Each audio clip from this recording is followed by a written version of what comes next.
It's been another big month for game previews, and not just at Summer Game Fest. So what's best in show? You're in the Hellhole. We're watching the best trailers. Make no attempt to reload your device. You are now entering the Hellhole. For this Summer Game Fest special, Street Fighter 6 is our cover story, but we have plenty of trailers from the last 30 days, so make sure you don't go anywhere.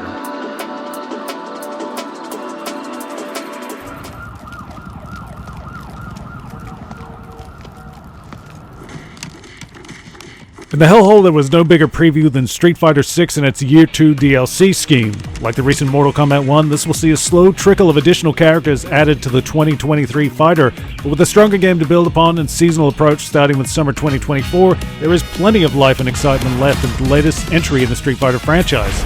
This slightly surprising announcement wasn't without its controversies. This marks the first time the core Street Fighter series will introduce intercompany crossover guests, but considering the history of their extensive crossover rivalry with fighters of SNK, the addition of these characters is a more intriguing prospect than your fly-by-night slapdash superhero or movie tie-ins.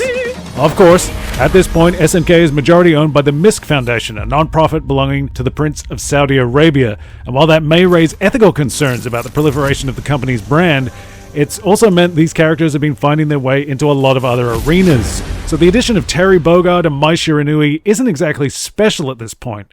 There may be some mild dissatisfaction with the spread on the whole, but I'm relatively interested. Elena brings her capoeira style back to the series, best remembered for Street Fighter 3 and a late addition to Ultra 4, and will give us more World the Warrior when her Kenyan origins are added to the map. I'm a little less excited about the return of M. Bison as the summer release, even if he is riding a horse. Do I resemble this man you call Bison? I shall take that name for myself. I'm inclined to believe this is the latest clone body occupied by the Mad Dictator, but this character comes with story implications, and fans of 90s X-Men might recognize the potential for a Joseph-style swerve. Like a lot of fans, I'm ready to move on from the enduring presence of the Street Fighter 2 final boss, and probably would have preferred to see somebody like Fei Long, Dudley, Retsu, Sagat, or Aiden, or even a character from the adjacent Muscle Bomber franchise. Somebody like the legendary world champion Victor Ortega might be interesting to finally make the leap to the Street Fighter franchise, or even El Stinger, the Lucha Libre forebear to El Fuerte from Street Fighter 4. If Bison has to be back, I at least appreciate that there's an interesting twist to the presentation. I also appreciate that he's the first character in the group, getting arguably the least interesting addition out of the way first. Interesting that Terry and Mai are going to be separated by Elena. On the subject of presentation, the animated trailer for SF6 Year 2 got me very excited. It feels like we're very overdue for more Street Fighter animation, maybe even a full-fledged series more faithful to the games than Street Fighter 2V was. I dare to dream and think as little about the upcoming live-action movie as I can. The inclusion of a classic Bison skin is welcome and feels a little bit obligatory. Hopefully that services fans who are really interested in Bison's return and want to participate in that classic style. Obviously there's still a little bit of a twist to his new gameplay and all this kind of stuff, but I think Street Fighter 6 is really doing a great job at balancing the old and the new, and that's been consistent throughout the entire lifespan of the game, and it's really great to see them getting their act together as well in terms of like some of these little character introductions and stuff. The horse, the little remarks of the new Bison as opposed to the old one is just really nice to see. Regular Hellions will know I'm a tragic for fighting games and have a deep love for Street Fighter and its characters, so it's no real surprise Year 2 DLC was my favorite reveal at the Summer Game Fest. You can check out the Hellhole archive for more of my experiences with Street Fighter 6, and while you're there, smash the subscribe button and be watching at the end of June for something a little bit different involving these characters and those Muscle Bomber Slam Masters I mentioned.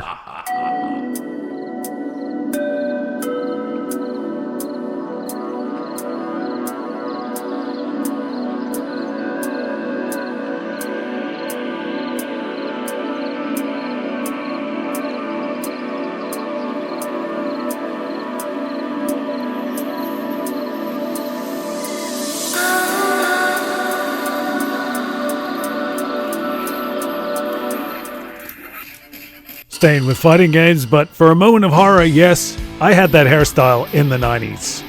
Don't worry, I got over it, but hey, I'm not on trial here.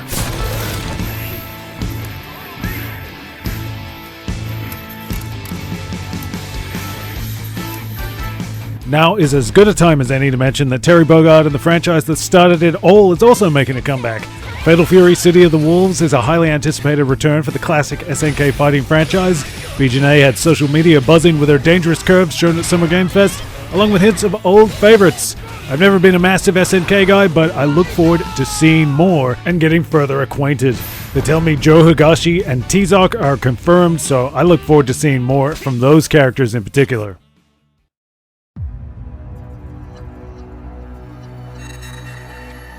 Test of power. I guess we'll see. This will be when the true battle begins. Would there be a Street Fighter without the legendary Dragon Ball? Can you be a fan of one and not the other? Probably, but I consider myself a pretty big fan of both, and I'm excited to see the Sparking series back for more three-dimensional, anime-inspired fighting action. I played Dragon Ball Budokai Tenkaichi 2, as it was known in the West, and it looks like the comeback has continued the obligatory progress of realizing even more breadth of detail and presentation that fans love to see in this franchise. It'll be interesting to see how much of the Super Series influences this one, and if they'll get it into the main game rather than resorting to later DLC. It's out in October, so we'll see then. Destructible environments are looking pretty incredible. The storytelling aspects look very interesting. Seems like we'll be able to experience a lot more of the story, and I'm really digging what I'm seeing in terms of just all the details. And look at that exploding Namek, for example. I think this is going to be a great way to revisit some of those favorite stories. The challenge with this one will just be not overstaying their welcome. Don't milk it.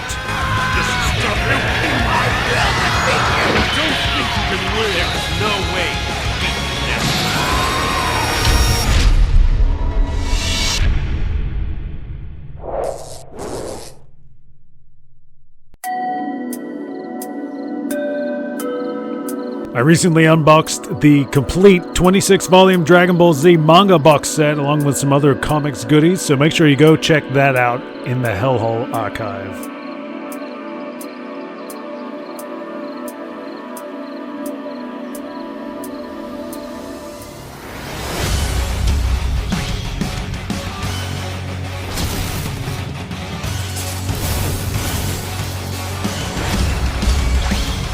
Power Rangers Rita's Rewind was a bit of a surprise in the Summer Game Fest showcase, continuing the scrolling beat-em-up trend started by Streets of Rage 4 and continued popularly by TMNT Shredder's Revenge.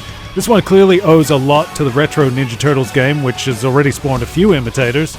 This one looks like it has some varied gameplay modes to help keep things fresh and tap more specifically into the source material, so there's at least some potential here. I'm personally more enamored with the broader Japanese side of the Super Sentai phenomenon, but I watched Mighty Morphin back in the day, and I'm at least mildly interested in this one. I want to know a little bit more.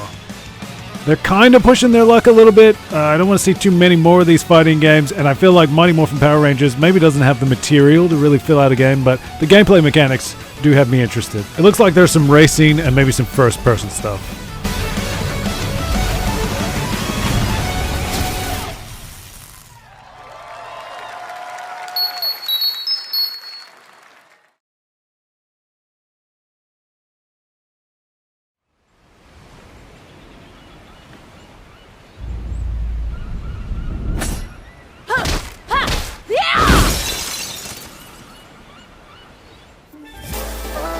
Get ready for the next battle! Tekken 8! New Challenger! Bądźmy dumni z tej walki. Lydia Sobieska!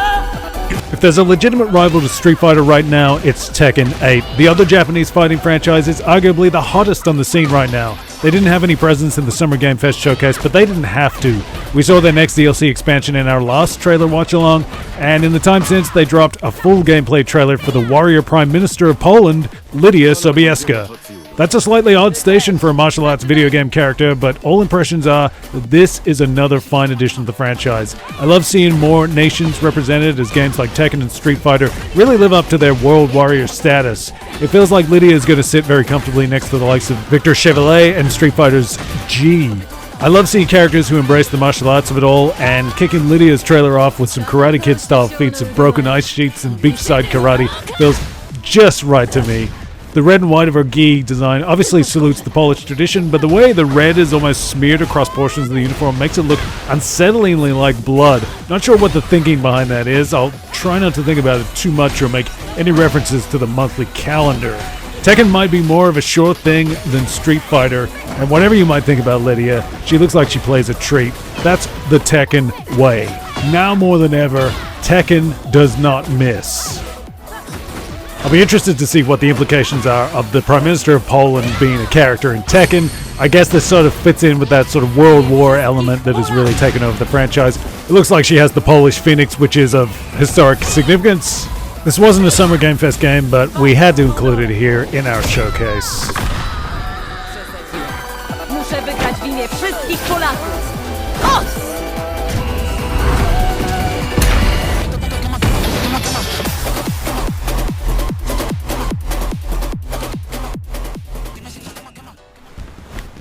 Mam chwilę przed kolejnym spotkaniem. Ciekawe, czy tamta restauracja jest jeszcze otwarta. Another one outside the Summer Game Fest window is Gigabash with their Godzilla Nemesis 2 Kaiju DLC pack. This one delivers King Ghidorah and Hedorah to the city, destroying Super Kaiju big battles of Gigabash. We are forever chasing the dream of a truly satisfying and honorable Godzilla video game. I don't know if Gigabash is it, but of the latest wave of Godzilla crossovers, it's the closest you're going to find. Ghidorah and Hedorah look fantastic, and the game previously got Godzilla, Gigan, Mechagodzilla, and Destoroyah through DLC additions that we shamefully overlooked in previous showcases. There's also 4 Ultraman characters, so this really seems like it's worth everybody's time and should probably be being talked about a little bit more than it is. I want to check it out sometime, and I'm pleased to see this trailer included in our monthly look back. I honestly remain ambivalent about Marvel Rivals. I'm just not sure which way it's going to go. I don't think it's going to be a certified winner, but can it pull enough together to at least be a truly satisfying Marvel Comics video game? It's been a while. This seems to be another case of games as service, and while it has more going for it at first glance than a lot of the Warner Brothers and DC efforts, I still find myself struggling to muster a lot of enthusiasm for Marvel Rivals. There are signs of potential here. I'm digging the treatment of certain characters like Storm and Spider-Man, and it looks like we're going to see Black Panther sometime soon. That's cool. In this trailer we see some hella gameplay, which seems fun. It just lacks the oomph of classic comics references to give it more than a surface appeal. Some of this stems from the environments and thrust of the game appearing very generic. There is also the dreaded curse of cross-media usage of the multiverse concept, which signals a red flag for a product that just isn't all that interested in putting the work in to be a bona fide Marvel Comics product. Comic books earned their multiverse over decades of weekly publications, and multimedia's use has become a lackluster excuse to throw a bunch of nonsense together. At a time when X-Men 97 just served a dose of hardcore comics inspiration and swept the zeitgeist, this kind of stuff just isn't getting it done. I'm not sure it ever really did. I don't want to be too negative here. The addition of Venom and Adam Warlock at least piqued my interest, and I figure I'll keep dipping my toe in to see what kind of roster unfolds. I want to see who else shows up and what kind of designs and style they possess. A good group could bump Marvel Rivals up a notch. I'm not really sure what the inspiration for this Venom is, but it feels broadly classic, and Adam Warlock is somewhere between the recent Guardians of the Galaxy movie and something else. Warlock hasn't seen a whole lot of video games appearances, even sitting out the conceptually appropriate Infinity Gem capers of the Capcom Marvel fighting games, so this should be interesting. As a gamer and fan of these characters in their original format, I am craving a truly satisfying Marvel video game experience. Something that doesn't feel watered down, exploitative, or just not all that interested in delivering a full serve of what these characters can do. I haven't enjoyed the Insomniac Spider-Man games, so your mileage is definitely going to vary. The movies and games skew casual, but let's hope Marvel Rivals can pull something special together before release. The Hellhole is building a massive comic book playlist full of video games, comics themselves, trading cards, and other things, so go forth and explore, true believers.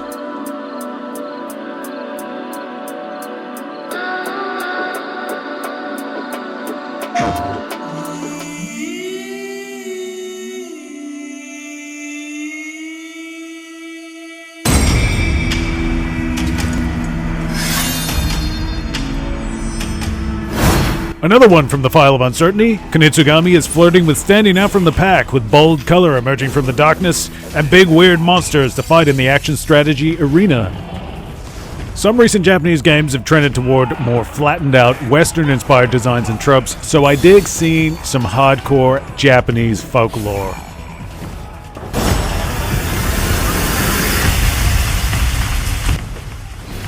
Capcom is synonymous with a certain amount of quality, and you can see some of the stylistic flourishes from Devil May Cry's development division 1. It's always nice to see new properties entering the gaming space, and this one doesn't look like it's asking for favors. It hits consoles next month, so we won't have to wait long to get a better impression.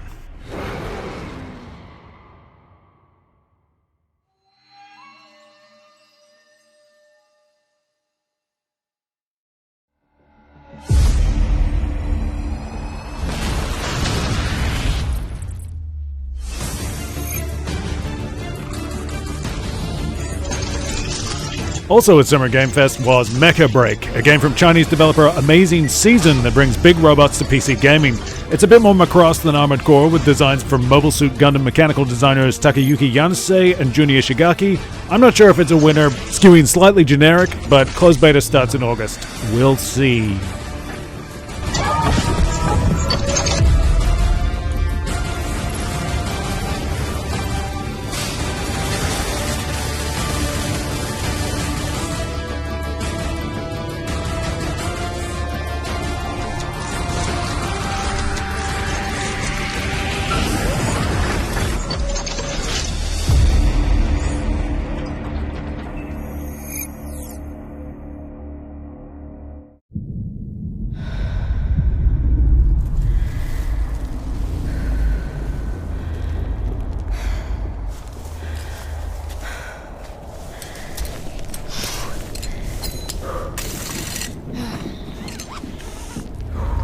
The indie space continues to drive some of the most compelling releases of the 2020s, and I found myself drawn to Can during the Summer Game Fest, a French-developed wall crawler described as a survival climbing game. Full disclosure, I have been completely and utterly radicalized by Death Stranding, and am ready to embrace the climbing sim in all its frustrating glory. This one looks a little bit more legit than something like Bennett Foddy's Getting Over It, or even Death Stranding itself, embracing bouldering rather than mere arcade frustrations or simple traversals. It's too soon to tell exactly how far this goes.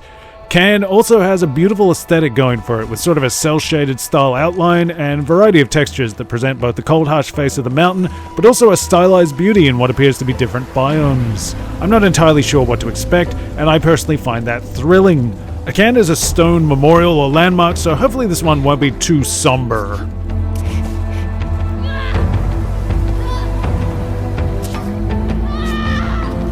It won't be released until sometime next year, so we'll have to get a good grip and hold on for a while.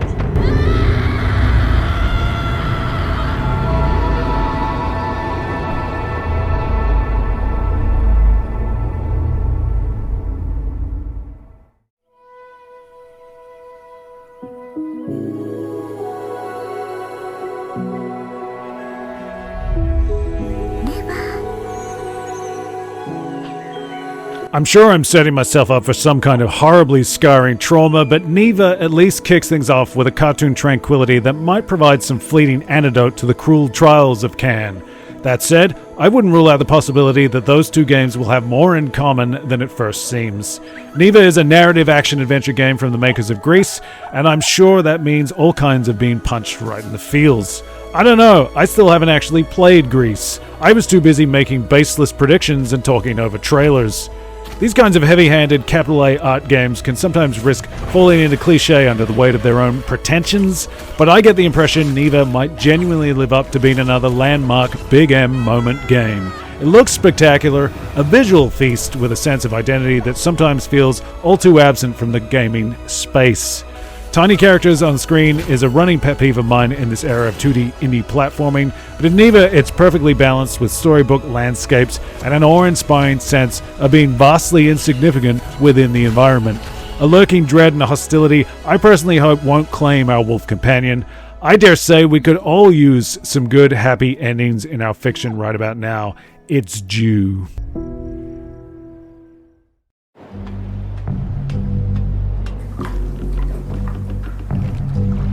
Thank God you've returned. I need your help. There's a great deal of history that you should know. There it is, kids. Gaze upon the history. For reasons you will discover, I can't send you to Riven with a way out. Once you've freed Catherine, I'll come with a linking book. She'll know how to signaling. For a slightly haunted, creepier brand of tranquility with a lonely sense of puzzle solving, there is a new blast from the past. This time, it's a remake of the 1997 sequel to Myst, the game that launched a million CD-ROMs 4 years earlier. Riven follows up on the new age hypercard stack game with more elusive puzzles and mysterious island environments for you to immerse yourself in. Unlike other remakes, this one at least feels like there's a strong sense of technological advancement to improve the general experience. I don't know that it will play significantly different to the original. It still looks like a regrettable retreat/carnival ride, but they don't really make them like this anymore. And as a man who still listens to Deep Forest, I think I might just about be ready to give Riven another shot. I haven't played recent versions of Myst, so I don't know if there are warning signs to be aware of. That feels appropriate.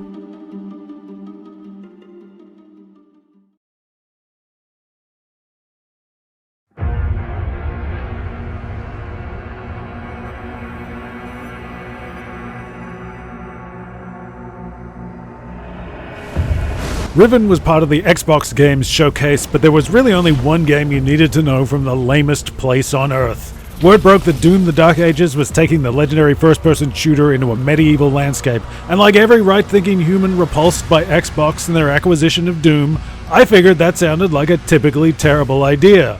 Until I saw it.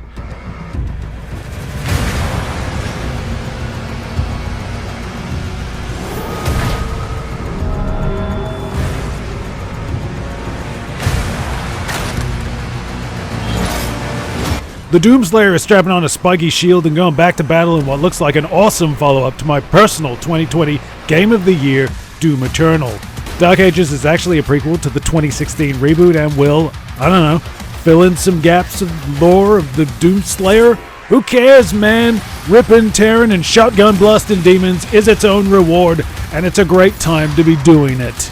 Dark Ages presumably won't have the infested modern environments and bright bursts of color that I enjoyed a great deal, but it's still reminding me of Doom Eternal in all the right ways. Throw in a little chunky first-person platforming, and I'll be in hog heaven. Doom the Dark Ages won't come out until next year, but the good news is it will live free in the postures of PlayStation 5 and PC. Xbox can go to literal hell. Lord knows it will fit in.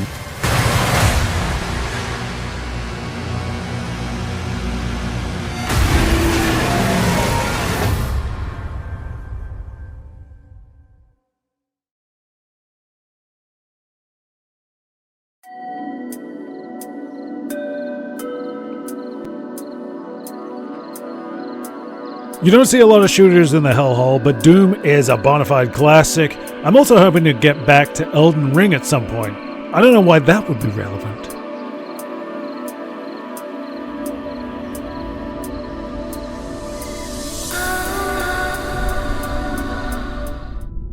Mikula the Kind spoke of the beginning.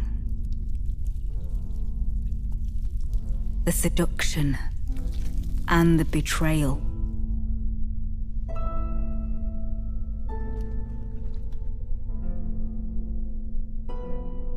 An affair from which gold arose.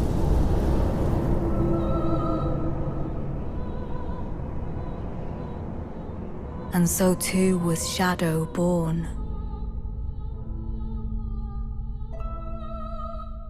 What followed was a war unseen.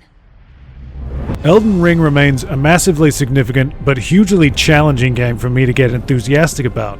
I'm not typically the biggest sword and sorcery fan, and the especially muted fantasy of From Software's open-world action RPG is not all that appealing to me. More often than not, I'm not that interested in what's going on, and it never really feels very deep or satisfying. I'm drawn into exploring the world and unfurling its secrets, but I typically don't feel very rewarded for doing so. For me, Elden Ring is clearly a promising canvas. Its abundance and layout, its mechanics and method, all offering an alluring cake base for something with a thicker, more sugary frosting. If this were the Spider-Man game of the generation, trading Liurnia for Lower Manhattan, and populated with a rogues gallery of classic supervillains, I'd probably be on cloud 9. I can't deny a certain appeal to Elden Ring, an intangible something that draws me back. I really only stopped my ongoing play this time last year because of other distractions and a stubborn desire to present my adventure a certain way without having a clear drive to do so. I've heard some Elden Ring diehards now struggling to even remember the most basic details from this game. I can understand being completely rusted when picking up the controls, but I do wonder if this suggests the hype is fit to tarnish. Perhaps the Shadow of the Erdtree DLC will reveal just how enduring this game really will be. I suspect the influx will be notable, but will it be an interesting extension? I'm just not sure. But we are not deterred.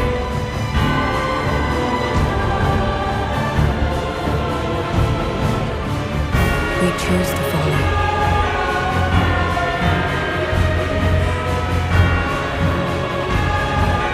Will you walk with us?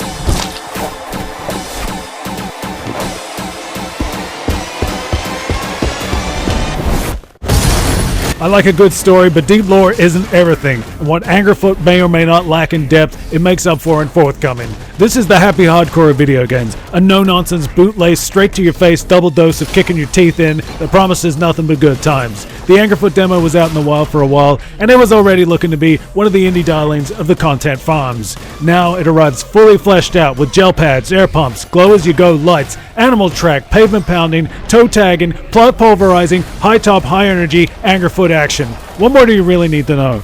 I'm not your mother. It's out next month. Go get it. Enjoy it before they turn it into a shitty movie.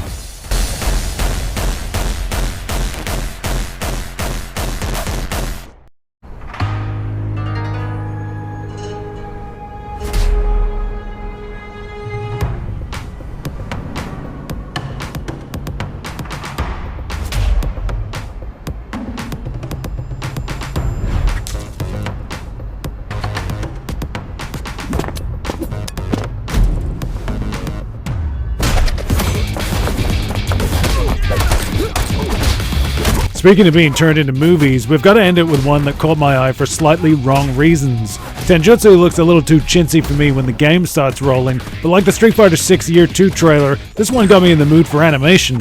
If there was a Tenjutsu animated series I could watch for 10 or so episodes, that might be cool. I could never quite get over the aesthetics of Dead Cells, and the pixel graphics of Tenjutsu game don't get me excited either, but the Hong Kong noir of this preview and presumed intro screen looks like some gritty good times. If there is still anime out there like this, I'm not aware of it. I'd sure like to see some.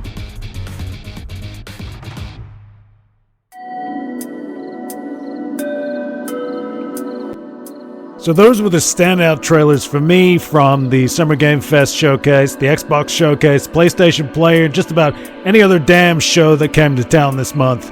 What do you think were the best? I'm sure there's some I missed. Let me know in the comments. And make sure you check out some of the back issues of our little trailer demo disc kind of reels. It's been fun checking these out. I'm going to be looking next month for more. We're coming up on a year of these things, which I didn't see coming. Make sure you stick around too. Smash the subscribe. Do all that good stuff because I got something new coming up. Something a little bit different. Hopefully it's going to be good. And hopefully I'll see you here for it. A big shout out to Audible as well, whose music you've been hearing throughout this special. This is Times Change, and I really dig it.